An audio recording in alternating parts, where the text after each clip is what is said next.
कोणत्या रंगाची mulching paper वापरावी। तसे तर भरपूर रंग येतात, लाल कलरची मल्चिंग येते, पिवळ्या रंगाची येते, हिरवी येते, आपली सिल्वर तर तुम्हाला माहिती आहे, आणि व्हाईट। पण मोस्टली सिल्वर आणि व्हाईट या दोन रंगांमध्ये शेतकरी कन्फ्यूज असतात।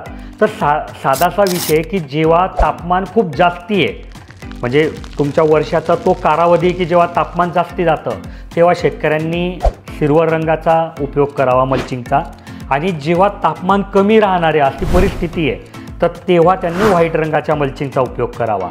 कारण जेव्हा तापमान जास्ती होतं तर सूर्यप्रकाश जास्ती येतो, आणि सिल्वर रंग असेल तर तो परावृत्त होऊन जातो, त्याच्यामुळे तुमच्या मल्चिंगच्या खाली तापमान मेंटेन होण्यासाठी मदत होते। आणि जेव्हा वातावरणाचा जेव्हा आता थंडीचे दिवस येणार आहे तर इथे सूर्यप्रकाश कमी राहतो, तर त्यावेळेस जो काही सूर्यप्रकाश येतो तो व्हाईट रंगापासून जास्ती परावृत्त होत नाही, त्याच्यामुळे तुमच्या मल्चिंगच्या खाली तापमान नियंत्रणासाठी तो मदत करतो। जर मी दिलेली माहिती तुम्हाला योग्य वाटत असेल तर व्हिडिओला लाईक करा, आणि कमेंटमध्ये तुम्हाला अजून कोणत्या विषयावर माहिती पाहिजे हे नक्की सांगा। मी पुढच्या व्हिडिओमध्ये त्या विषयावर सुद्धा तुम्हाला माहिती द्यायचा प्रयत्न नक्की करेल।